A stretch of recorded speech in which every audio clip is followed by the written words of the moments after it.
Dear Chair, dear audience, welcome everybody to my presentation at the 6-month progress report. My name is István Szondy. I'm a medical doctor and a full-time PhD student at the dermatology clinic. First, let me share my vision with you, which is fewer complications in autoinflammatory and venereal diseases. And to realize this vision, my mission is to introduce prevention and early intervention in the clinical practice to reduce the rate of complications. For this, right now I have 3 ongoing projects, 2 of which are in the field of venerology and 1 in the field of dermatology. In my first project, which is investigating the efficacy and safety of doxycycline in preventing sexually transmitted diseases, I am conducting a systematic review and meta-analysis with the help of my team. Sexually transmitted infections pose a global threat as there are more than 1 million new cases of chlamydia, gonorrhea, and syphilis diagnosed every day worldwide. These infections are curable, but they have to be caught early, which can be challenging due to reluctance to seek help and asymptomatic infections. Untreated patients infect others, while the initially curable disease causes irreversible damages to the body. To prevent this, a novel approach is to administer doxycycline as a prophylactic agent. Chlamydia traumatis and Treponema pallidum are sensitive to tetracyclines, while Neisseria gonorrhoeae shows moderate to low susceptibility. In a low dose, it is considered to be safe, so the question remains whether it is effective enough to prevent bacterial sexually transmitted infections, which is our goal to assess. For this, we use the PICO framework. The population is sexually active adults, and the intervention is either doxycycline pre-exposure or doxycycline post-exposure prophylaxis, and we compare it to no prophylaxis. Our primary endpoint is the incidence of bacterial STIs, and we have 3 secondary outcomes: adverse events, antimicrobial resistance, and adherence to prophylaxis. We hypothesize that the use of doxypep and PrEP can reduce the number of new cases of sexually transmitted infections, with which we could reduce the burden of STIs in high-risk populations. Our systematic search resulted in 552 records, of which we have identified 11 eligible full text containing 6 RCTs. Now, on the first forest plot, let me present you my first results. On this forest plot, you can see the total number of visits and the number of visits in the doxy prophylaxis and in the control groups, as incidence is one of the most appropriate tools to assess the effectiveness of a chemoprophylaxis. As I mentioned before, we included 6 studies, 4 of which were assessing post-exposure and 2 studies were assessing pre-exposure prophylaxis. Of these 6 studies, 5 studies enrolled men who have sex with men, and only 1 study enrolled women with male partners. The heterogeneity was 73%, which is substantial, and it could be mainly contributed to the fact that all of the included studies were very confident in their findings, resulting in narrow confidence intervals. And although most studies showed a decrease in the rates of STIs, the confidence intervals only partially overlap. Overall, we observed 0.44 relative risk, which translates to a clinically relevant 56% reduction in the overall STI rates with the use of doxy prophylaxis, and it was statistically significant. If we include only the post-exposure studies, the risk ratio stays around the same with 0.47, and the pre-exposure studies suggest very similar or even higher efficacy. However, we did not have 3 studies to conduct a separate meta-analysis on doxyprep. Here on the next 3 forest plots, you can see the results broken down by infection. For both chlamydia and syphilis, the risk ratio was 0.24, which translates to exceptional 76% decrease in the risk of acquiring the STI with the use of prophylaxis.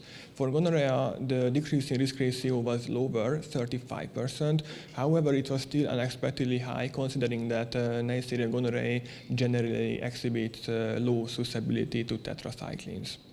As for the secondary outcomes, there were no serious adverse events reported in any of the studies, and only 1 study reported poor adherence to prophylaxis. This was the only study that failed to show any benefits of doxy prophylaxis.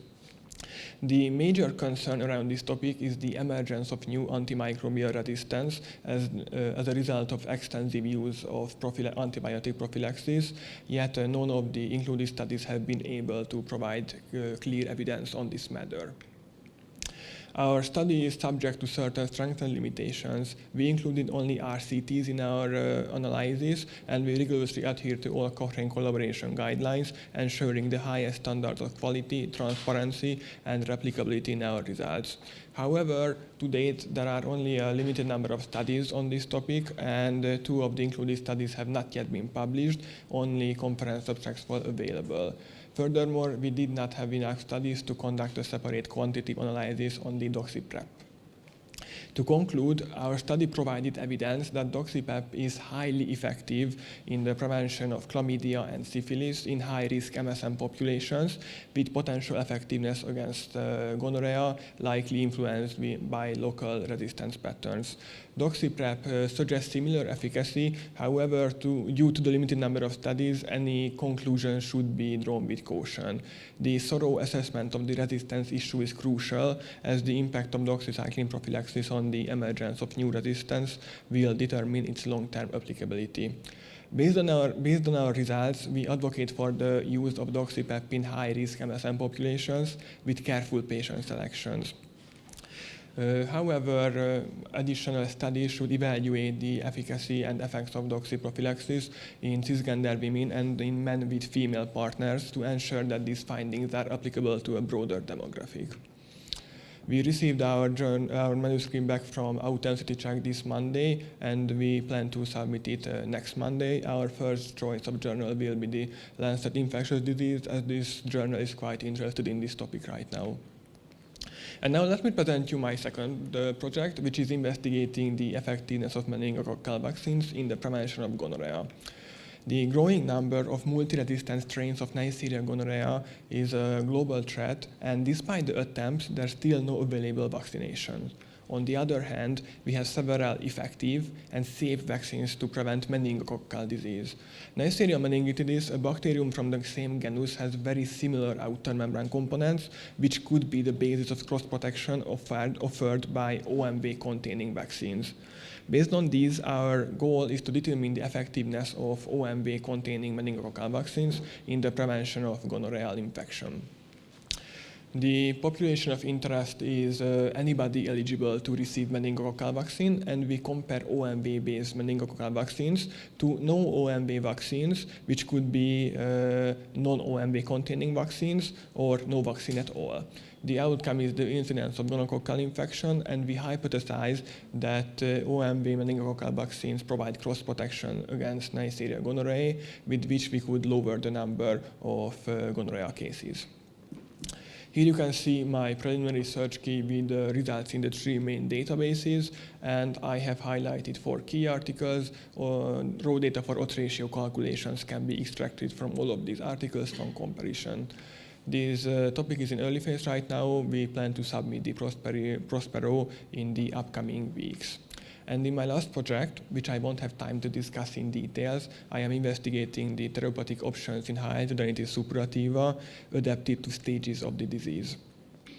To summarize, I have 3 ongoing projects right now. We are submitting the first one next week, and we plan to submit the rest later on this year. Now let me thank you for your kind attention with a quote from John Steinbeck. "It is in the nature of man to rise to greatness, if greatness is expected of him." Thank you for your attention.